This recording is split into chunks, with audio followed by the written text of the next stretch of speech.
Sinners is a refreshingly unique horror movie that combines historical drama, music, and vampire horror to create a thoughtful story with a worthwhile moral, despite maybe a few too many moving parts being present in the plot. I'm Peter Franson from christiangeekcentral.com and Spirit Blade Productions. The IMDb synopsis for Sinners reads, "Trying to leave their troubled lives behind, twin brothers return to their hometown to start again, only to discover that an even greater evil is waiting to welcome them back."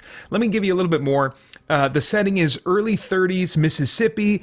Twin black men, both played by Michael B. Jordan with the use of special effects, are back from the war and a subsequent life of crime that they've kind of kept under wraps at their hometown community. They've come back to use their ill-gotten money to set up a juke joint for black folks who want to hear music, dance, drink, and gamble. A pastor's son is a gifted musician and, against his father's wishes, pursues a music career in seedy environments like this juke joint, which gets him involved as well. So the two brothers, and I would say the pastor's son, are the core cast with some characters very relevant close to them that are part of that central story. Little does the pastor's son know that he is one of many special musicians in history whose music is so powerful it attracts evil spiritual creatures, and in this case, vampires. Now, the first 45 minutes is all set up with virtually no supernatural elements. That was a little bit, that section of the movie ran a little bit too long for me. Not too much, but a little bit on the long side. There were a few too many character backstories that were being given time and explanation. I really like investment in character, but when you're investing equally in too many characters, then I'm spread a little bit too thin. My attention and my ability to kind of retain whose backstories and stuff like that, it's just a little bit challenging to me.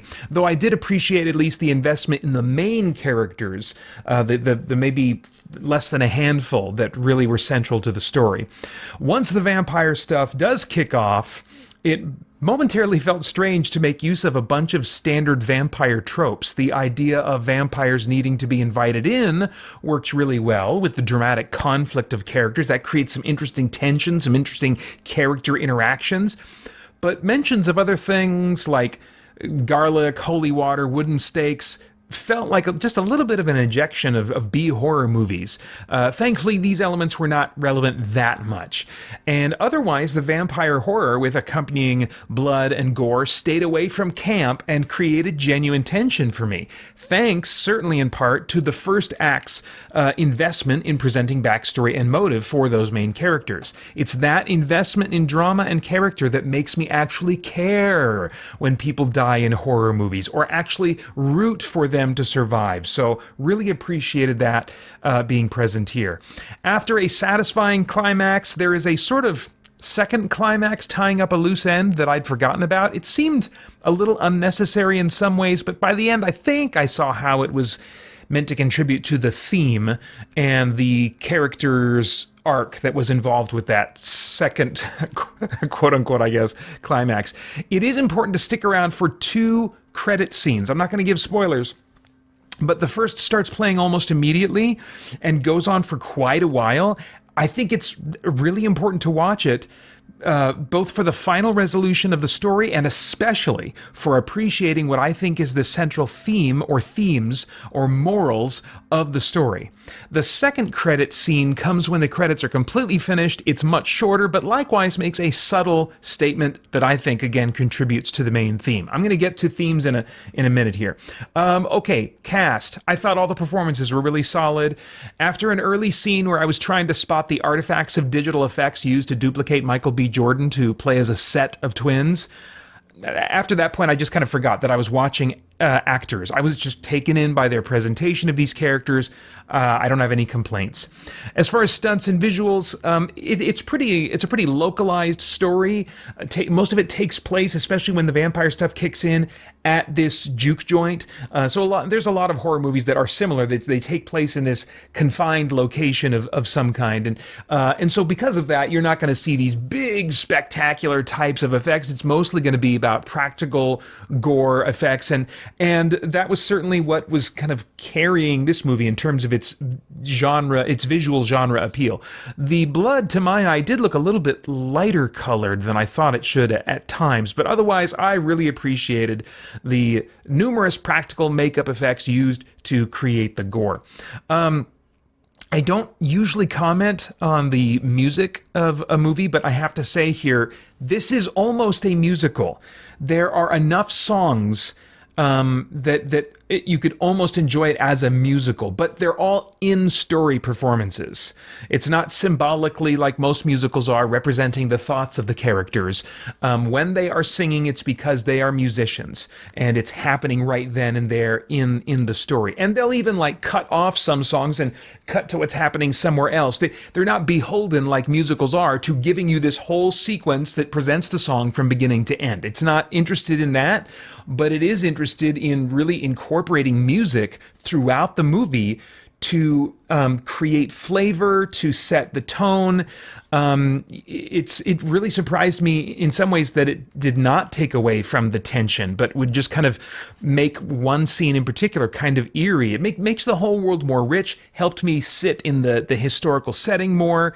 There was one case, I have to say, where it felt weird in a way that took me out of the movie because of how the supernatural power of the music of the musician I mentioned before is represented by attracting spirits of other musicians throughout history, including the future, creating this odd scene with like modern electric guitar and hip hop dancers invading the otherwise period piece. And they didn't assign a lot of visual effects to those guys. They were just kind of suddenly in the room. And I was like, are these other people seeing this dude with the electric guitar?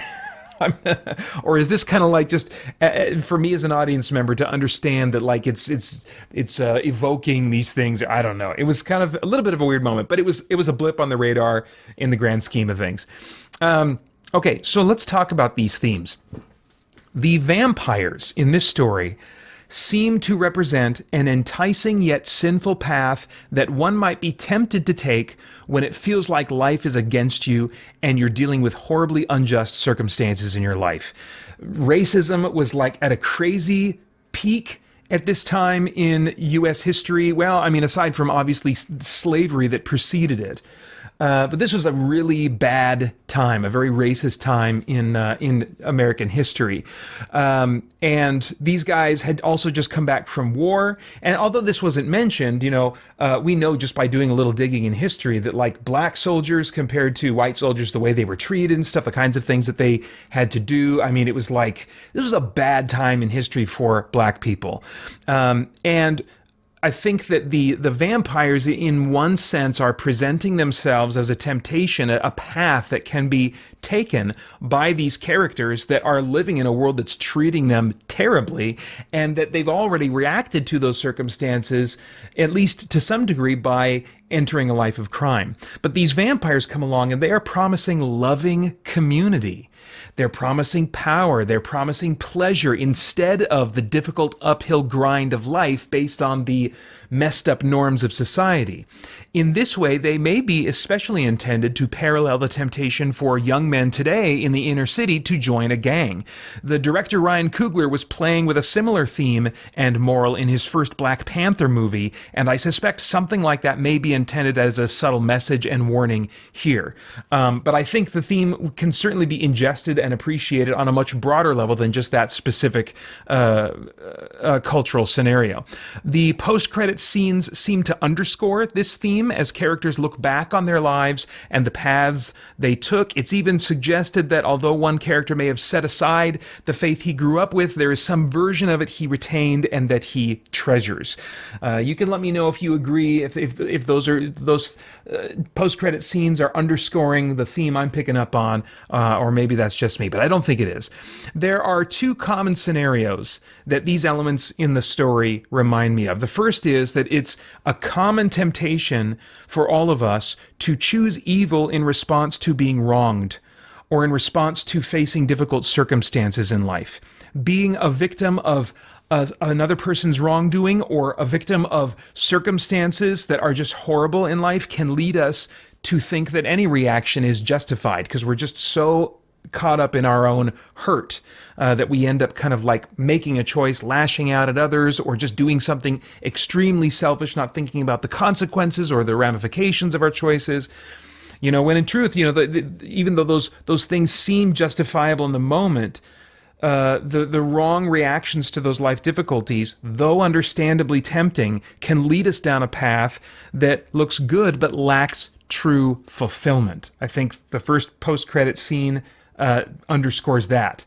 Or it can take us down a path that does further damage to us and those around us.